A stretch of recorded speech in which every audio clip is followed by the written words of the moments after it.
নমস্কার বন্ধুরা, welcome back to my channel Labani's cook and ব্লগে সকলকে স্বাগত জানিয়ে আজকে আরও একটা নতুন ভিডিওর সঙ্গে তোমাদের সঙ্গে হাজির। তো চলো ভিডিওটা শুরু করতে থাকি। তো গুড মর্নিং সকলকে। সকালবেলায় মানে রাত্রেবেলায় আমি এগুলো ভিজিয়ে রেখেছিলাম, আজকে একটু চুলের যত্ন নেব ভাবছিলাম, সেই কারণে। আজকে যেহেতু সকালবেলায় রান্নাবান্নার এত তাড়াহুড়ো নেই, যেহেতু সানডে ছিল, তো সেই কারণে আর কি এই চুলের একটু কেয়ার করার সময় পেয়েছিলাম। তো রাত্রে আমি ফ্লেক্সিড, তারপরে মেথি এগুলো ভিজিয়ে রেখেছিলাম। তারপর সকালবেলায় এগুলোকে একটু বয়েল করে নিলাম। এই মেথডটা যদিও আমি মোবাইলেই দেখেছিলাম, তো ভাবলাম চলো আজকে ট্রাই করা যাক। তো এটাকে খুব গরম অবস্থাতেই ছাঁকনিতে ছেঁকে নিতে হবে, নইলে আবার পরে একটু জমাট হয়ে যায়, তখন আর এটাকে ছাঁকা যাবে না।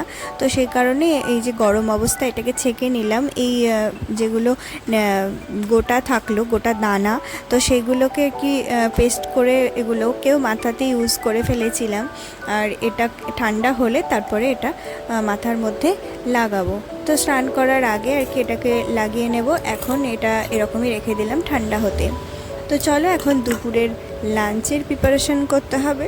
তো দুপুরে সেরকম রান্নাবান্না তো মানে খুব অল্প স্বল্পই রান্নাবান্না হবে আজকে।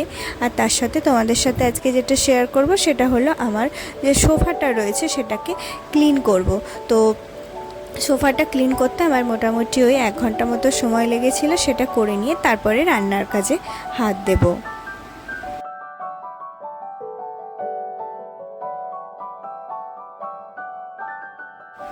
সোফাটা ব্যবহার করতে করতে অনেক সময় খাবার দাবার পরে, বাচ্চা থাকলে তো কিছু না কিছু ফেলে দেয়, তারপরে যেহেতু বসা হয়, তো সেই কারণে সোফাটা ক্লিন করার জন্য আমি এই মেথডটাই করে থাকি। এটা আমি আমার তোষক ক্লিন করানোর সময়ও করে থাকি। তো খাবার সোডা নিয়েছি, যেটা বেকিং সোডা বলে আর কি, খাবারের সোডা যেটা খাবারে দেওয়া হয়, সেই সোডা নিয়েছিলাম দোকানে 100 গ্রাম মতো কিনে এনেছিলাম।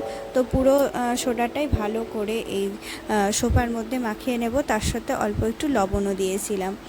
তো পুরোটা ভালো করে এভাবে লাগিয়ে কিছুক্ষণের জন্য ছেড়ে দেব, বাকি কাজ করে নেব। সবজি টবজি কাটা, এই সমস্ত কাজগুলো আমি রান্নাঘরে কিছুটা গুছিয়ে রেখে এসেছিলাম। তারপরে তোমাদের বাকি প্রসেসটা আবার দেখাবো। তো খুব ভালো করে বুঝে যে জায়গাগুলোয় বসা হয়, এবং এই সোফাতে কভার দিয়ে রাখিনি, তবে পরে আমি একটা টেবিল কভারটা সোফার উপরে পেতে রাখি এখন আপাতত।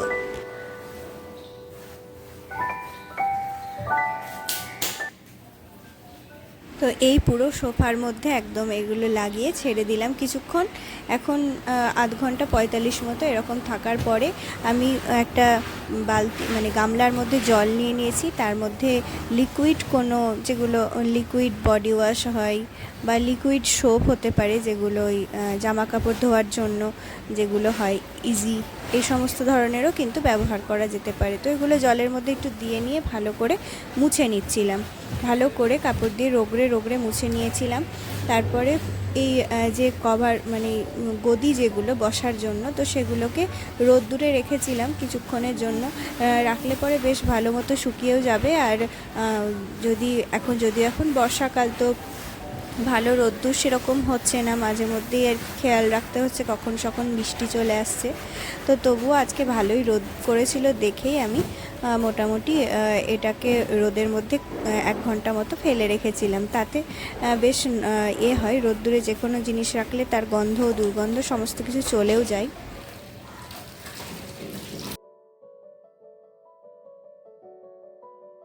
তো যে জলটা দিয়ে প্রথমে পরিষ্কার করলাম আর কি, ওর মধ্যে আমি বডি ওয়াশ দিয়েছিলাম আর একটুখানি লিকুইড সোপ দিয়েছিলাম, ইজি এই ধরনের কিছু একটু দিয়ে নিয়ে তোমরা করতে পারো। আর যদি কিছুই না থাকে তাহলে তোমরা সার্ফ দিয়েও কিন্তু কাজটা করে নিতে পারো।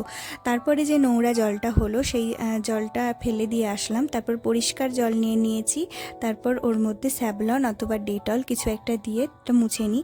এটা আমি করি তার কারণ সোফাতে একটা দুর্গন্ধ যাতে না হয়, সেই কারণে। এবারে এই বড় সোফাটা যেটা নিয়ে যেতে পারছি না বাইরে, যে কুশনগুলো রয়েছে গদিগুলো, সেগুলোকে বাইরে দেখো রোদ্দুরে দিয়ে দিয়েছি।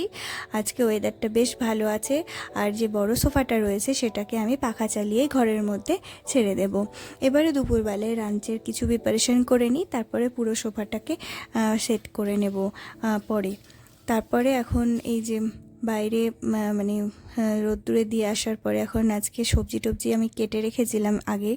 আর তারপরে এই সবজিগুলো আজকের হচ্ছে মেনুতে আলু, কাঁচকলা, পেঁপে এই সমস্ত দিয়ে একটা সবজি বানানো হবে, আর সয়াবিন আলু ঝোল করব, আর কিছু ঢ্যাঁড়স ভাজা করে নেব। ব্যাস আজকের এইটুকুনি সিম্পল মেনু।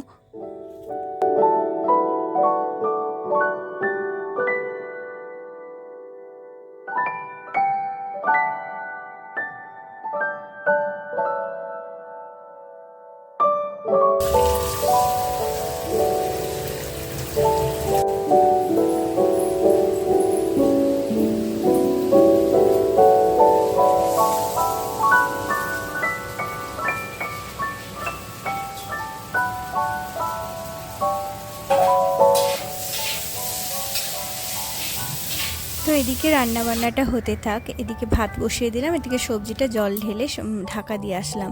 আর এখানে যে বেকিং সোডাগুলো দিয়েছিলাম তার গুঁড়োগুলো কিন্তু এখনও ওই সোফার মধ্যে রয়েছিল, যেগুলোকে আমি ঝেড়ে ঝেড়ে পরিষ্কার করছিলাম।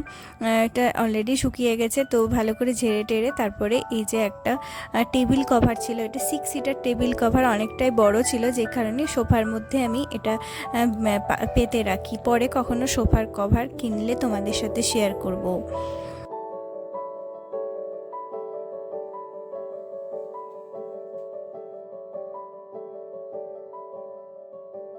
তো দুপুরবেলায় লাঞ্চ সেরে আমরা আইসক্রিম নিয়ে বসেছি। তো বাড়িতেই বানিয়েছিলাম আগের দিন রাত্রে আইসক্রিম। তো এই আইসক্রিমটা আমি প্রথমবার ট্রাই করেছি, আর ভীষণই ভালো হয়েছিল খেতে। তো চলো তোমাদের সাথে শেয়ার করব। আমি ভিডিওটা করে রেখেছিলাম, কিন্তু এতটাও ভালো করে ভিডিওটা করা হয়নি। ভাবলাম এটা আইসক্রিমটা কেমন হবে জানি না, তো সেই কারণে ভিডিওটা এত যত্ন করে করিনি, হাতে ধরে ধরে করেছিলাম, যে কারণে ভিডিওটা এত ভালো হয়নি। তো প্রথমে দুধ বসিয়েছিলাম, তারপরে একটুখানি ওই গুঁড়ো দুধ নিয়েছিলাম বাটিতে, আর এটা যেটা নিচ্ছি সেটা হলো কর্নফ্লাওয়ার। তো দুধটাকে ভালো করে জাল করে কিছুক্ষণ একটু জাল করে নেব আর ঘন করে নেব। এবারে কিছুটা গরম জল নিয়ে নিলাম, খুব গরম না, হালকা কিছুটা গরম জল, তার মধ্যে এই গুঁড়ো দুধটা ভালো করে গুলে নেব।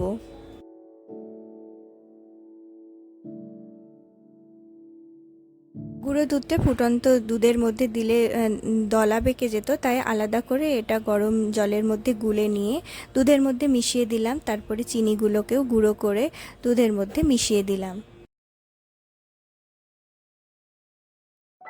এবারে অল্প অল্প করে কর্নফ্লাওয়ার দেব, আর এটাকে মিক্স করে নেব যাতে দলা পেকে না যায়। তো খুব ভালো করে এটাকে মিক্স করতে হবে।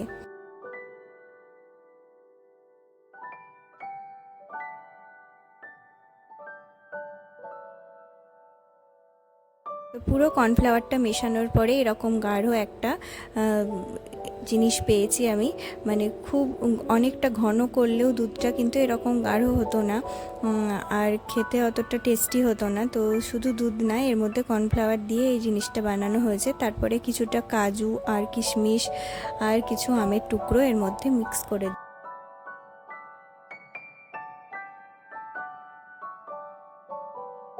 এরকম একটা কন্টেনার নিয়ে নিয়েছি, সেটার মধ্যে এইটা মিশ্রণটা ঢেলে রেখে পুরোটা আমি ফ্রিজে এখন রেখে দেব।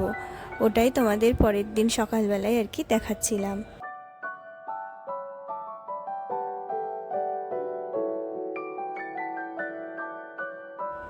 কিছু আমের মধ্যেও করেছিলাম আমি, কিন্তু আমেরগুলো এতটা ভালো হয়নি। আমের আঁটিটা বের করতে গিয়ে আমটা মানে অনেকটা গলা গলা হয়ে গেছিলো। আমের মধ্যে যেটা করেছিলাম, আলাদা করে মিশ্রণটা রেখেছিলাম, এর মধ্যে কাজু কিশমিশ ওটা দিইনি, আর একটুখানি এলাচের গুঁড়ো মিশিয়ে এইগুলো এর মধ্যে ভরে তারপরে আমগুলো শুদ্ধ ফ্রিজে রেখেছিলাম। কিন্তু আমেরটা আমার এত ভালো লাগেনি, যেটা নর্মাল রেখেছিলাম সেটাই বেশি ভালো হয়েছিল।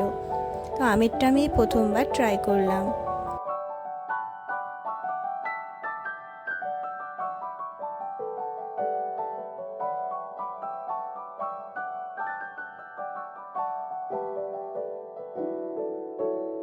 তো এটা হলো ওই যেটা কন্টেনারের মধ্যে জমাতে দিয়েছিলাম সেটা।